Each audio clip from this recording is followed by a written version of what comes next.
Welcome, folks, to this week's edition of Tech Sales Advice. I am, of course, your host, Chris White, and this is the LinkedIn Live show for technical sales professionals and technical sales leaders. And folks, these are live conversations. We are coming to you live. It is noon here on the East Coast, and actually, my guest and I are coming to you live from a hotel, him in Las Vegas, me in Richmond, Virginia.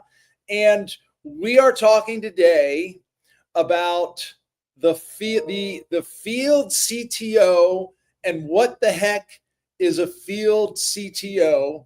And my guest is the perfect guest to have this conversation. His name is Justin Ryburn. He is, as you might guess, a field CTO with Kentik. He is a second-time guest. I'm pretty sure it's the second time you've been on the show. And we are going to dive into a topic that it doesn't seem like anybody really talks about. So that was the whole point of this. Justin, thank you for being here, sir. I know you excused yourself from a conference so you could take this call. Thank you for being here. How are you doing, my friend? I'm doing well. Yeah, happy to do it. Like you said, dialing in from a hotel. That's sort of the life of the field CTO, which we'll get a little bit more into. Spend a lot of time on airplanes and in hotels, going out and meeting with customers and attending conferences. So, yeah, awesome, fabulous. It's funny, folks. Justin and I were just talking about it. Here we are, both with our Starbucks account, and this is not a plug for Starbucks necessarily.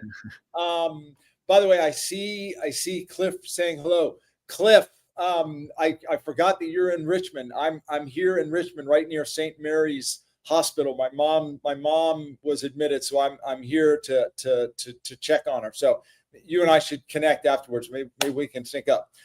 Justin, and by the way, folks, we don't see who's out there. So if you do care to say hello, if you have any questions for Justin, please feel free. If we have any field CTOs out there, of course, we want to hear from you. Justin, do you mind starting with just a brief introduction on yourself? And then I want to dive into this topic of what does it mean to be a field CTO? Yeah, sure. So, I started my career in networking, doing that as sort of a discipline within IT, sort of found out, I think as most people do, about the role of a pre-sales engineer, sort of by accident, just interacted with one as one of my vendors when I was a customer. Yeah. And it just really spoke to what I have a passion for, which is combining business outcomes with technology.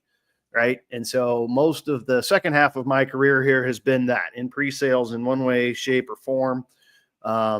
Spent 10 years at Juniper in sales, and then took over and ran the SE team here at Kentik for about 5 years. And then the last couple of years been doing the field CTO role, which we'll talk a little bit more about. But yeah, just kind of came up through the SE ranks as an individual contributor, as a leader, and then, manager of managers in the SE organization, and now field CTO.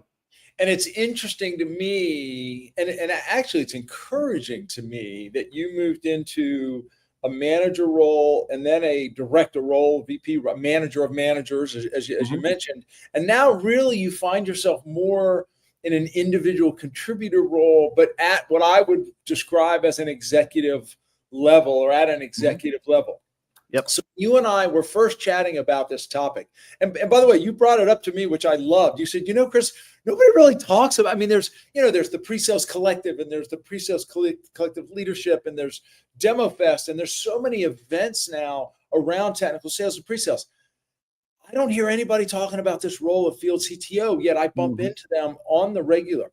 Now, when you and I first started talking about this, you kind of said, Chris, I sort of break it into 4 key areas of responsibility. Let's step through those 4 areas of responsibility. Where would you start? Yeah. So when I moved into the field CTO role at Kentik, let me just start there. The execs asked for me to put together a proposal on what I thought the role would mean, how, what the impact would be. Because in addition to not a lot of people, I think, knowing about the role, I'd say it's 50-50 when I introduced myself, whether people know what that means. Each company defines it slightly different, sort of like SEs, SCs, what title do we use? Are they different? Are they the same? Similar with field CTOs, right? Each company slightly different, defines it slightly different. But the way we landed on it here at Kentik, which I think is, I'll call mostly common, four areas: brand awareness and thought leadership. So I go out and do a lot of public speaking engagements, do a lot of these like we're doing here, LinkedIn Live, podcast, webinars, whatever it may be, to just kind of be an ambassador for the brand, get the word out about what our company does. Big deal support. So work with our sales team, do a lot more. I don't really get involved in the individual deal cycles and helping drive a deal to closure. It's more executive alignment and engagement, similar to what an SE leader does a lot of times, right? The SE leader is typically not going in and doing the demo or, executing the success criteria for a proof of concept or a proof of value, right? They're usually in the room getting to know the directors, the VPs, and understanding what their outcomes are, trying to build that relationship and help them understand the business outcomes that they're going to get if they move forward with the product. And so that's sort of my role, when it comes to our deals and getting involved with sales. Yeah. So that's the first two. The third one is business development and working. We're, of course, like a lot of software companies these days, building an ecosystem around our product, right? We've got integrations with other products. And so we're working on partnerships with those companies, trying to build a co-sell motion between our company and their company, where we can help each other grow our business. So the business development angle. And then the fourth one is channel partner alliance. So like a lot of companies, we sell through channel partners, and we got to spend a lot of time with the channel partners to help them understand our product, what we do, what our value prop is, how to position us, all that kind of stuff. So spend a lot of time with our channel partners, helping with a lot of that enablement. It's really a diverse and dynamic role. I mean, any one of these could potentially be a full-time job. Oh, yeah. Really, you're spreading yourself. And my guess is in any given quarter or in any given year, you're not necessarily 25, 25, 25, 25, right? It probably ebbs and flows. But honestly, when I hear you describe the role, it's almost like being an executive level, like utility infielder, right? I mean, you're sort of plugged in wherever the greatest need is. So I want to pick apart each one of these a little bit further. Before we do, I want to just say hello to Scott. And Scott, I don't know if I'm saying your last name, but I'm going to, is it Pelletier? It's either Pelletier or Pelletier. I'm not sure. But from Colorado, been a CTO building several different practices over the years. And you nailed it, working with sales, engineering, delivery. Scott, thanks for being here. If we have any other field CTOs out there, please feel free to say hello. So which one would you pick apart first in terms of, expanding on some of the specific things that you would do? Yeah, we can start at the top and talk about brand awareness, thought leadership, if you want. Yes, please. Yeah, so like I said, I mean, it comes down to doing we have a tech evangelism team. We have a marketing team, obviously, and they do a fantastic job, right? So it's more of like you were just describing, it's more collaborating with them and working cross-functionally with them. Sometimes as a company, we'll get an opportunity to speak at an event, and we have our tech evangelism team do it because they do a fantastic job. Sometimes I do it. Just depends on who's available, what the engagement is, so on and so forth. So it's, like anything else in business, it's a teamwork kind of effort, but do a fair bit of that. The thing I love about that is just the questions that you get at the end of a talk, right? And like almost without fail, it challenges my way of thinking about whatever the topic is that I'm presenting, and I learn. I wind up learning something. Yeah. I spoke at a network user group in Indiana, I guess end of April. And it basically mostly turned into a discussion. We were talking about content that broke the internet. We were talking about the Mike Tyson, Jake Paul fight and how Netflix, depending on where you were at, some people had a great experience with the fight. Some people had buffering and had issues with it. I won't turn this into a Kentik pitch, but we have all kinds of data about traffic on the internet. So we were able to show some graphs of what we could see as far as traffic. And so, I presented my data, talked about what we could see, some thesis that we have around what happened just based on the data that we have. But then, questions from the audience started coming up, and there were some really interesting theories and really interesting ideas that, kind of turned into a discussion. And I wound up learning some things that I didn't know about, the experience that people had. So, it's great. what are some of the things that you have to, what are the specific things that you have to do to make sure that you are staying either well informed or sort of ahead of the curve to be that evangelist, that executive level evangelist? Yeah, I do a lot of reading, listen to a lot of podcasts. I consume a lot of content, and I think a lot of pre-sales folks do, but for sure in my role, you have to. Like I said, I read probably 3 or 4 newsletters every day. I actually co-host a news podcast with one of our tech evangelists where we talk about networking news. So we have to obviously keep up on the latest news because we're going to talk about it on the podcast, right? I listen to a lot of different podcast news shows, just trying to keep up on the latest trends in technology.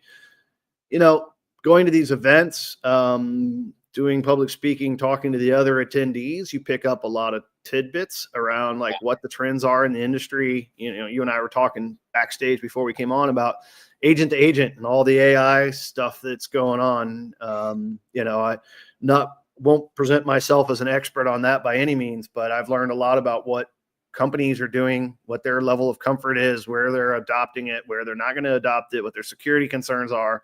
A lot of it's just from being out in the market, out in the field, talking to a lot of different executives, a lot of different companies, and understanding, what their risk factors are, what their priorities are.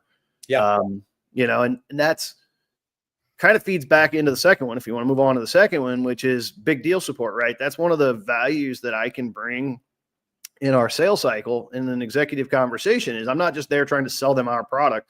I can come to them and say, hey, last week I was in Vegas. I was at an event, was talking to a bunch of executives about AI. Here's what I'm hearing from them. What are you hearing? Like, what are your priorities? Do you have an AI strategy? What does your AI strategy mean? Are you concerned about your data security? Are you concerned about AI models training on your data? Like all these conversations I'm having, I can kind of bring them from conversation to conversation and bring some value to the executives in whatever it is that they're trying to accomplish, right? Which is really what they want to hear. They don't really care about the speeds and feeds of the product. They really want to know like what are the trends you're seeing in the market and where is your product roadmap going to address those trends? Right? Yeah. From a process perspective, who typically engages you or brings you in? Would it typically be the account executive who owns the opportunity? Might it be a sales engineer who recognizes that you're the expert that is needed sort of in a certain context? Or could it be any of the above? Could be any of the above. Honestly, most of the times it's the sales leadership or the SE leadership. Like we have a weekly leadership call, right? Where we're going through the forecast, we're going through all the big deals.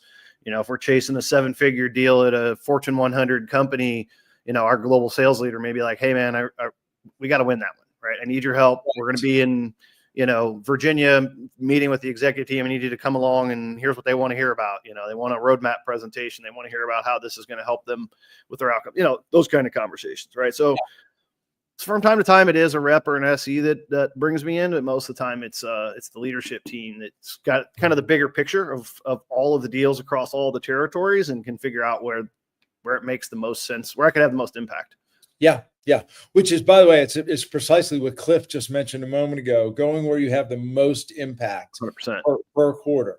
Yeah. And the fact that you're still involved in forecast meetings, probably QBRs, that I was wondering about that, because I know for me, if I wasn't still plugged into the revenue operation, I would feel like I was just not connected to the most important part of the business, right? Mm-hmm. So what I hear you saying is that we started with brand awareness and you're doing the speaking engagements, you're working with marketing, but you are completely and totally plugged in to the revenue operations, the forecast discussions, et cetera. You are part of the go-to-market team, the revenue team. Yep. I have a peer of mine. We have a VP that runs the SE team, right? So I don't run the SE team anymore. So I'm not as plugged into all the inner workings of every deal and where we're at with the success criteria on each one of our evaluations, all that kind of stuff. But I sit on the forecast call and listen for, like, Cliff was saying, like, what are the big deals? Where could I make an impact? Where can I get involved and help drive stuff? The deals that are going well and are somewhat transactional in nature, I'm not going to spend my time there because that doesn't have the biggest impact, right? But yeah, didn't really talk about this in my background, but I spent a year in marketing when I first joined Kentik before I moved back into pre-sales. And that very thing, Chris, I was like, I just missed it. Like I missed, like, the content was great, the collateral was great, all that kind of stuff. It's like, man, I just miss like chasing the number. I don't know. That sounds weird because in the moment, like that stress of trying to hit the number for the quarter is stressful, but like I missed it when it wasn't there. It was like, yeah. No, there to me, and I think this is sort of a thread that the best sales engineers have, is that competitive edge, right? That competitive drive to be involved in engagements that have a winner and a loser, right? Like there's a very tangible win or loss, and so I think still being connected to that, I mean, that's part of who you are. Yeah. Right? Yeah. And 25, like a lot of SEs, 25% of my compensation is tied to variable comp based on us hitting the global number. I'm tied to the global number for the company is how we do it here. But yeah. And Cliff, I appreciate all the comments. Nothing. In fact, I have a good buddy who is an attorney, and of course he has some wins and losses, but they're far less frequent. And I remember years ago him saying, he's like, the thing about your job that's so like desirable is like you have clear wins and clear losses. Like, when you've done a good job and when you haven't done a good job. I'm like, yeah, that's one of the benefits. And just taking a half a step back for a moment, you mentioned marketing, and as you were describing your role sort of with marketing and the brand awareness, it sounds a little bit like product marketing. So I'm curious, do you guys there at Kentik, do you have a product marketing team or person, and how would you differentiate your role with marketing from the product, what product marketing does?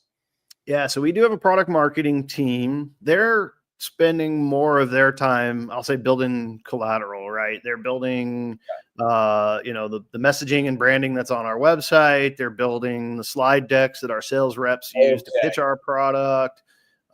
We're right in the middle of a rebrand from calling ourselves Network Observability to Network Insights. So they're doing a lot of work in that, press releases and that kind of stuff. So they're doing a lot of typical product marketing functions. They do once in a while do like a webinar. But a few years ago, we built out a team within marketing called Tech Evangelism.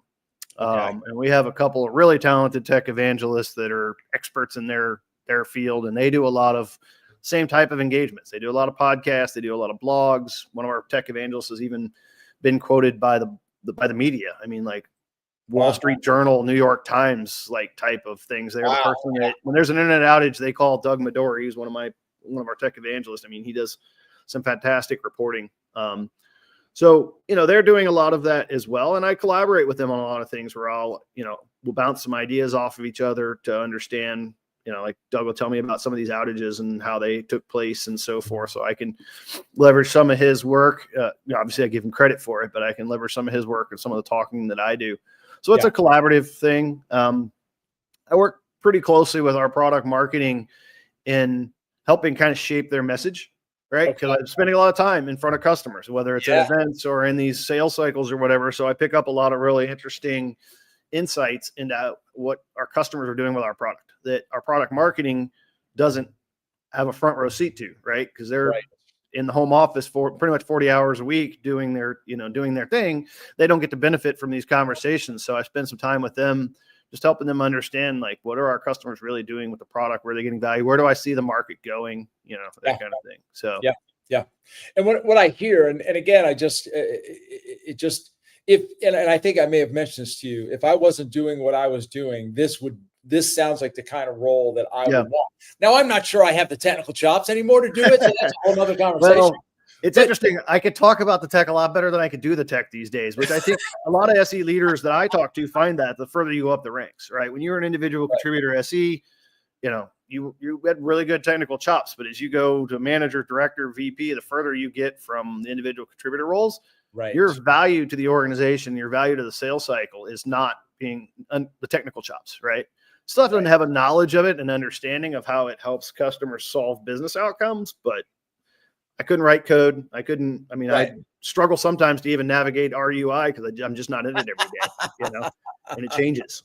But it's the ability to understand the key concepts, apply the key and explain the key concepts in ways that resonate with executives. So 100%. I just absolutely love it. Justin, let me just push pause just for a moment. Folks, I'm speaking to Justin Ryburn. He's the Field CTO with Kentik. We're talking about the role of Field CTO. What the heck is a Field CTO? What do they do? What are they responsible for? And of course, there's different answers across different organizations, but there are some generally speaking, some fundamentals.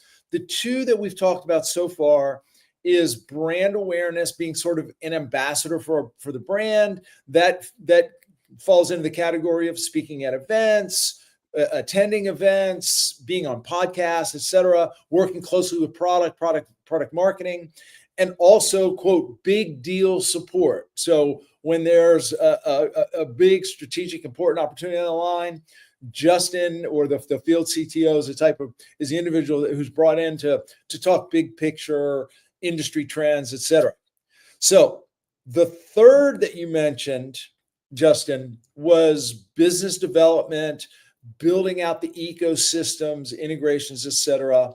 So let's talk a little bit about that role. What involvement do you have there? Yeah, it's changed over time depending on we had VP of business development at one point. We don't at the moment, so I own the whole thing, everything from strategy to technical evaluation. When we had a VP of biz dev, he was doing a lot of the commercial work, getting the agreements in place, getting us officially enrolled in the partner program, depending on the size of the organization. Some of your larger contracts, in NDAs signed, all that kind of stuff. And so, when that VP was in place, most of my role was more like figuring out which vendors make sense to be part of our ecosystem, because I know our product and our customer base and which vendors would make sense. They have this similar buyers. There's a better together story by integrating the two products. Synergy. Yeah. So kind of just building that strategy and that vision around who should we be working with, who should we be spending time with, who should our product team be helping us build integrations with. That's most of my involvement in the BD and alliance part of things. So it's more of a strategy role, if I can use that term, more than actually going to meet with those potential partners, or does it also include meeting with potential partners? No, it also includes meeting with them. Yeah. We have a lot of times it'll be just higher level, like us and the execs at another, company talking about the strategy and what our vision is for building an integration better together. And then, we kind of build out the strategy and hand it off to other people in the organization that actually go build the integration, build the marketing campaign around it, build joint pricing so we can co-sell, whatever that may be. So there's obviously, like everything else, teamwork and working with some other folks in the organization on some parts of that. Yeah. But not just in internal strategy, there's also meeting with the other partners as well. Yeah. So yeah. And is it usually what I would call or refer to as a pull motion, meaning they're reaching out to you and bringing you into the conversation? Or is it also more of a proactive sort of, like you recognize or you identify a player, a technology, an organization that you don't currently work with, but hit your radar, and then you proactively drive that relationship? I think in an ideal world, we'd be pulling them in, they'd be pulling us in. That's really hard. Partnerships in general are hard. And, part of the reason is they have their own business to run, right? They have their own product roadmap. They have to do their own internal enablement for their reps and their SEs. They have their own business to run, right?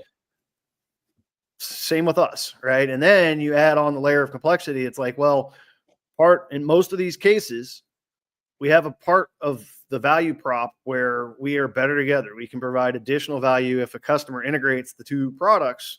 But then there's probably, if we look hard enough, somewhere where they're competitive with us, right? So it's now you've got this weird relationship with this other company where it's like, we're Your kind of friend, friends. your frenemies. Exactly. Like you think of like a big company like a Cisco, for example, right? There are parts of our product that integrate with some of Cisco's products, but then there are part of our products that compete head to head with them, right? So it makes it really hard for us to have a really great partnership with them, because it's like, well, we're kind of friends depending on, the engagement and depending on the rep and which account they're in and where they're at in the account and so forth. So yeah, partnerships are a difficult thing, but I mean, at the end of the day, we all know that, especially in SaaS software, there's a lot of value to our customers in having these products integrated, and so that there can be orchestration across these products, and that provides them with a lot more value. And so that is the overall goal, is to help our customers with that. Yeah. Interesting. Cliff just mentioned the reason I enjoy walking around exhibit hall looking for tech and businesses that are possible partners. Do you ever find yourself doing that? It's exactly what I did all day yesterday. Yeah, this event that I'm at in Vegas, I spent the whole day walking around the expo hall, talking to some of the other sponsors at the event about what they're doing, and then talking to the event host, who we're partners with, about where their product roadmap is going, where we fit in, how we can improve our integration, our partnership, all of that. Yep, that's exactly what I just spent the last day doing.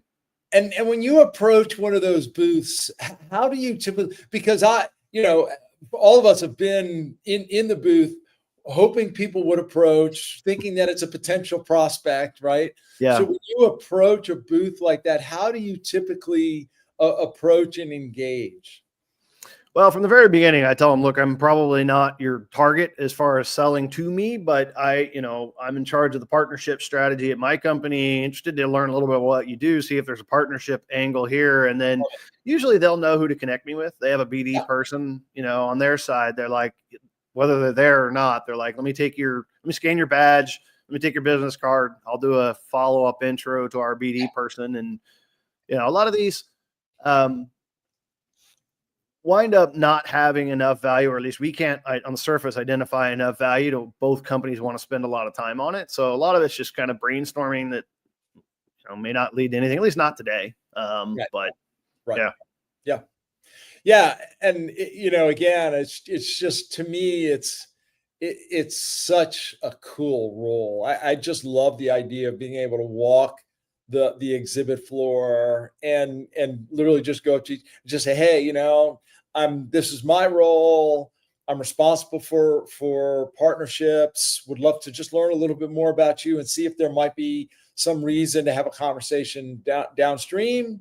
Right. It's just, it's honestly, it's a role that I think for the person with the right combination of skills and sort of personality, it's the perfect role. So let's go to the fourth. The fourth is channel partners, and to me it sounds very similar to the business development in the ecosystem. The difference, my guess, is that in the ecosystem you're really talking to more than likely other software vendors that you can partner with from a technical integration and go to market perspective. Whereas channel partners really are your resale partners, maybe those partners that do like some sort of vertical integration or something of that nature. Talk a little bit about this channel partner. Yeah, I mean, it's exactly what you described, right? We, when we were a smaller company, we did a lot of direct sales, right? Where we would sell directly to a customer. Okay. I don't know, maybe 18 months ago, we made a little bit of a pivot in our go-to-market strategy, and we're channel first, right? In fact, our sales team has to get an exception from the executives if they want to sell a deal without a channel partner involved. Because what you find with channel partners is if you're doing one deal direct and doing one deal through them, they don't take you seriously because you're kind of competing against them, right? So you're either all in or you're not. They're not taking you serious, right? So we're all in on the channel. We're doing all of our deals through channel fulfillment partners. Even if we lead the sales engagement, we're bringing a channel partner in to help us fulfill the deal. Again, sort of like we were talking about earlier, it helps them learn. The ideal situation that we want to get to as an organization is where their sellers are out in the field having conversations with their customers, and they're like, oh, you know what? I know this vendor that would be perfect for what you're talking about. And they start bringing us into deals, right? They start becoming a force multiplier for our pipeline. That's the end goal. But similar to the alliance partnerships, it's a journey. It takes time. A lot of these channel partners sell 50 or 100 products on their price list, right? So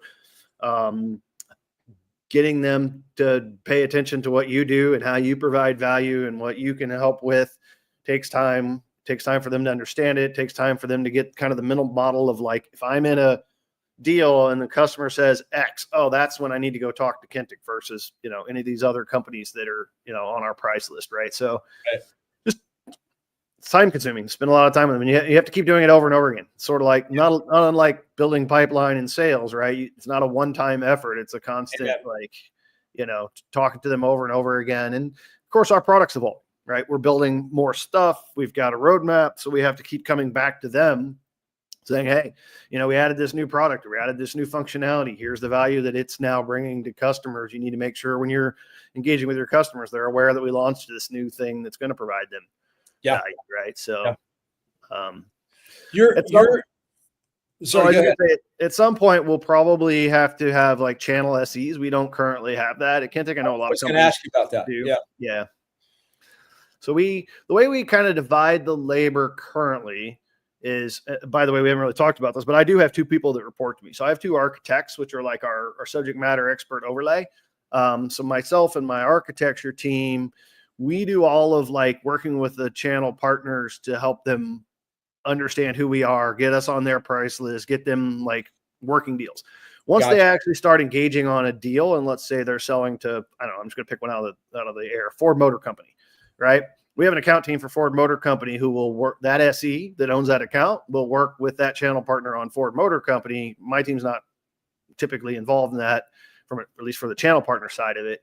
But getting the channel partner on board and understanding our product and getting us represented inside of Ford Motor Company, that's what my team would help with, if that makes sense.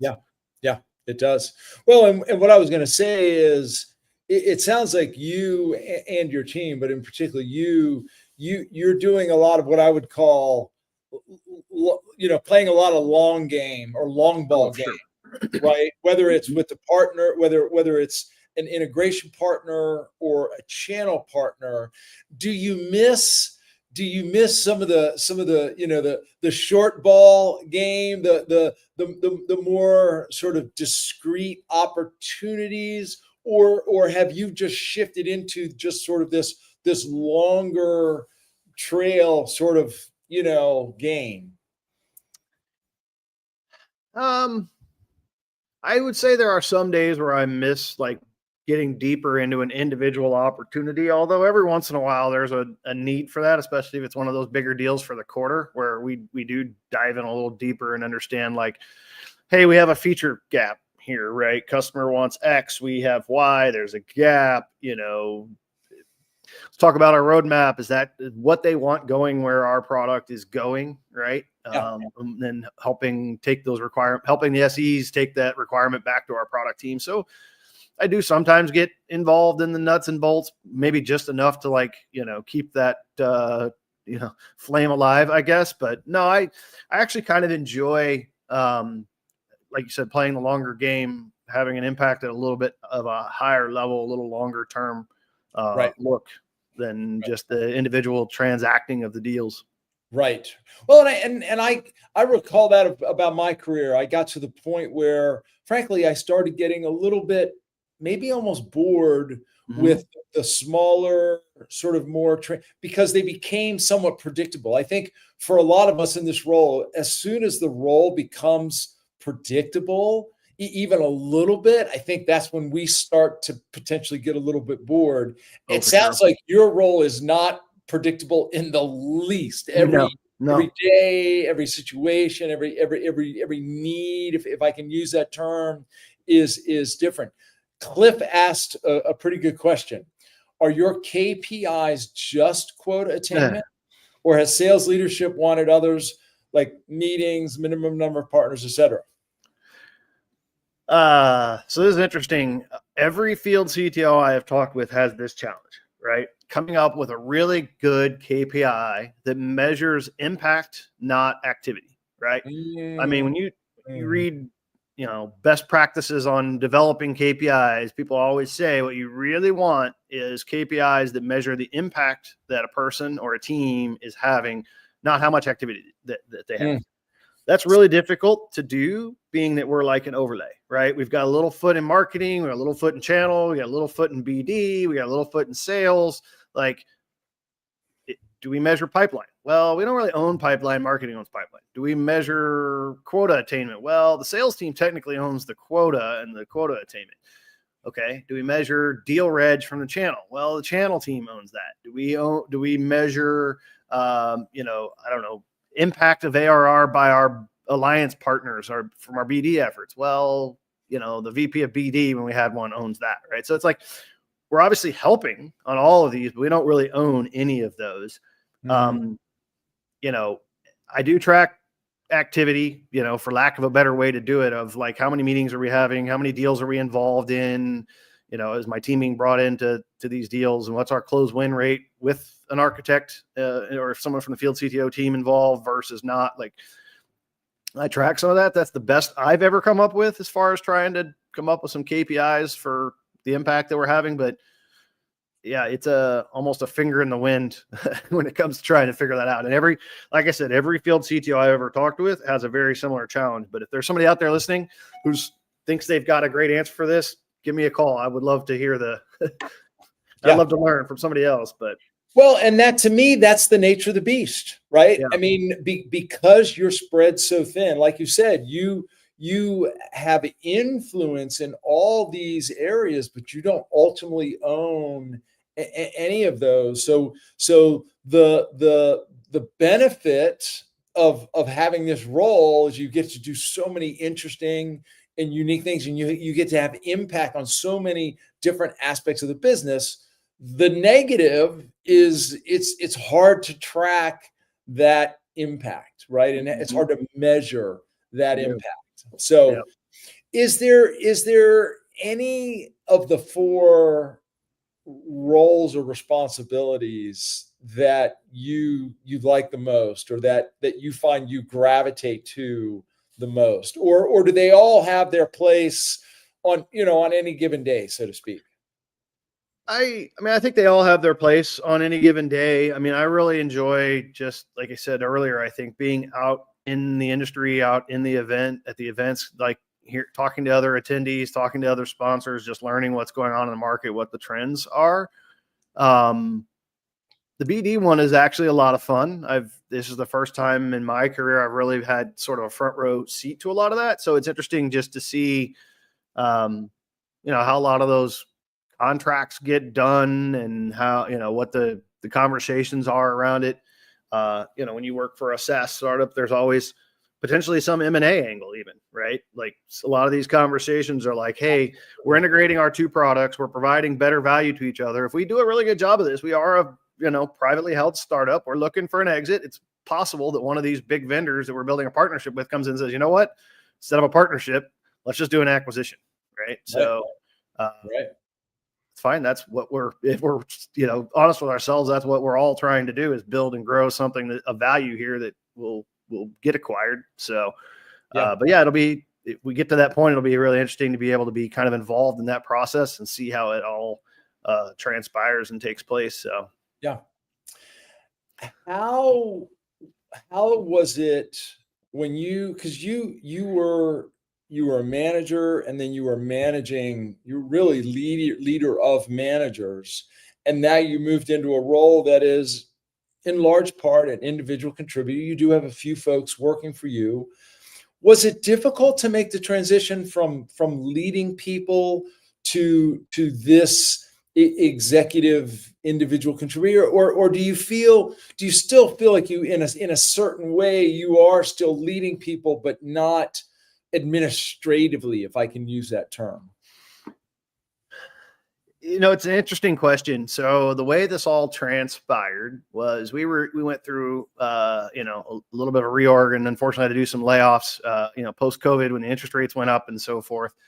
Um, my boss called me on a Friday, like 4 o'clock on a Friday. And like he had a whole talk track. He thought well through and so forth, because he was pretty sure I wasn't going to like this idea, because I had a team at the time, I think of about 25 or 30 people that reported into me, SE directors on 3 different continents, or 2 different continents, SEs on 3 different continents. Like I'd built up this pretty good size, not me, our team had built up this pretty good size team globally. And so he was really worried that like, this wasn't going to be a good conversation, that like, hey, we're taking your team, we're moving it under another leader, we're going to move you into this role. And it's funny because I was like, yeah, sounds great to me. He's like, what? I'm like, I've been doing this for 5 years. Like a lot of those conversations where this rep is unhappy with this SE's performance and there's drama and like there's all these other like meetings on my calendar that I don't feel like are really helping us grow the company, is just kind of a drain on my energy. I'm like, I'm kind of over that. Like I'm more than happy to like, let somebody else have that part of the, of the job, and I get to go talk to customers and help, provide some value in the sales process in a different way. I'm kind of excited about that. And like you said, getting to keep a couple of our architects who are, some of the better, more talented, more knowledgeable in the industry, more knowledgeable on our product folks on the team already, and bring them with me maybe helps a little bit of that, because I'm not completely, just an individual contributor. But no, I mean, I think I, didn't have a big ego about having a big team defines me and who I am and what my value is. So it wasn't like it was that, that big of a problem for me. But yeah.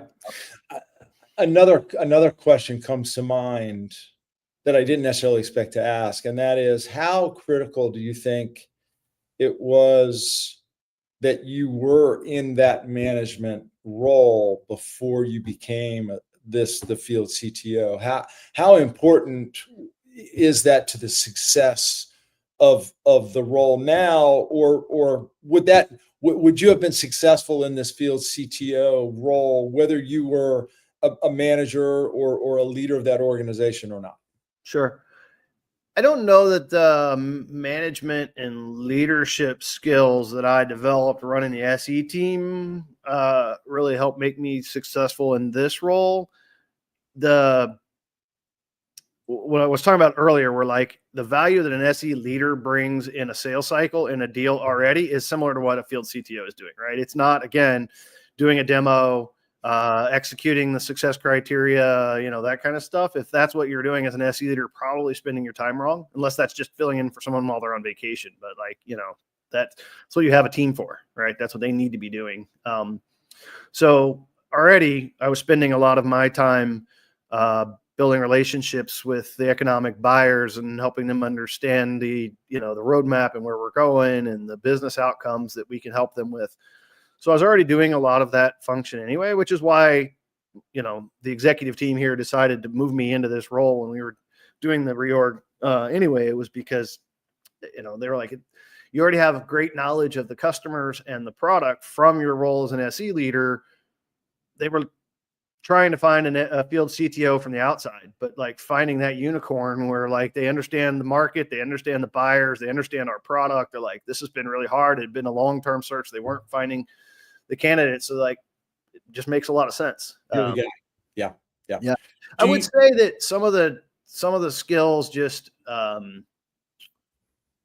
call them soft skills. I don't like that word because it makes it sound like they're easy skills and they're not.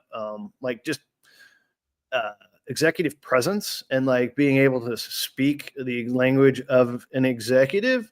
I think I probably developed, I still have ways to go, I would argue, but I've got to where I got developing that, leading the SE team. And that definitely has helped in the field CTO role as well.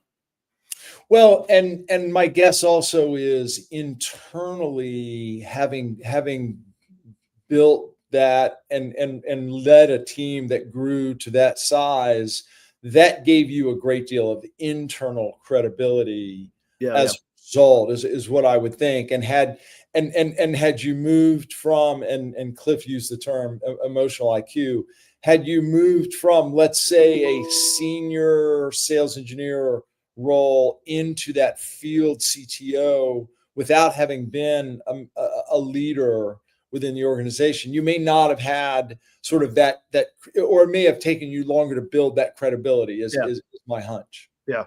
Yeah. And it's something you develop over time, right? I mean, it's not like I don't know. It's strange. Like a lot of things as SEs, there's no class that you take on it, right? You don't get a degree in solutions engineering, right? Or sales engineering. Like that doesn't exist at any school I've ever heard of. Right. So same type of thing. Like they don't really have classes on EQ or like executive presence or whatever you want to call it. Right. I have hired a coach that, gives me some mentoring and some coaching on things to think about, things to work on so that I continue to improve my game, if you will. And that has been super useful. I think it would be useful whether I was in field CTO role or leading an SE organization, either one. As you get, above sort of first line management, like there's a lot of just, people skills stuff that you can benefit from having a coach. So 100%. Justin, I know you told me you've got a meeting that you need to go to in at the top of the hour here. So we're going to wrap things up here in just a few minutes. I do have one more question. I think it's my last question, unless you say something that triggers another question. I think it's my last question. And that is for anybody who may be listening now, or anybody who may catch the recording, who maybe is a sales engineer, or maybe an SE leader, or maybe in some other role, but they hear this, they hear at least the way you've described the field CTO role, and they find themselves thinking, that's it. That is the job for me, but I'm not sure how to get there. Any advice for someone? And let's just start with someone who's maybe a senior sales engineer. They've been doing it for 10, 12, 15 years. So they're experienced. They're experts in the craft. What advice would you have for that individual who thinks they want to move into this field CTO role?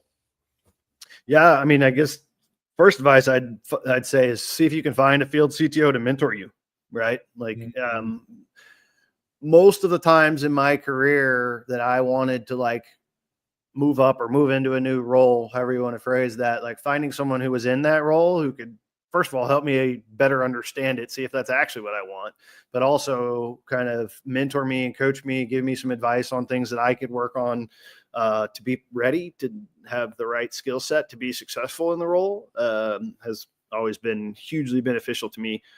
I'd say a lot of it is just doing a lot of reading and understanding of the market that your company, your product, whether you're in, storage, security, networking, DevOps, whatever your particular area of expertise is and your product is, fits into, the more you can understand industry trends and sort of the bigger picture landscape. I think developing that skill set, that knowledge, that understanding, and being able to articulate that is what at least a lot of the SEs that I work with over the years have been lacking, right? You get very focused on like, I've got a deal, I've got to transact it, I got to hit the number for the quarter. You're kind of a little narrower in what you're spending your time thinking about. And so, that's, I guess, the other piece of advice I'd have.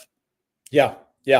It's interesting. Cliff actually asked the same question that I asked, and I didn't see it. And it did trigger another question. But before I go there, Cliff asked another question. What don't you like? Good question, Cliff. I would say just a lot of demands on the time, right? And it's really hard to figure out like, and some of this is just startup life, but some of it's sales life. But I think it's even more so as a field CTO. Like I said, when you don't have clear, clean KPIs to measure your impact, it's really hard to figure out like, how should I be spending my time? What should I prioritize across those 4 things? And then even the level below that of like looking at all the things in my inbox, all the things on my calendar, it's like, right, what should be the priority? So it's it can be stressful at times to try and figure out like what to focus on. Yep. I tell all my friends, they're like, oh man, it must be nice to be able to go to Australia or New Zealand or Singapore or, Paris or whatever on a business trip. And I'm like, yeah, it gets old. I'm not going with my family for vacation, right? Like spend 12 hours on an airplane to fly to Sydney, Australia for a 2-hour conference and then spend 12 hours on a plane to fly back. That's not that glorious. I can tell you. It gets old. Well, I I literally just got back from a week in Thailand, and it was 24 hours there and 28 hours back. In fact, door to door, 32 hours back. I mean, look, it sounds glamorous, and sometimes it is, but a lot of times it's not.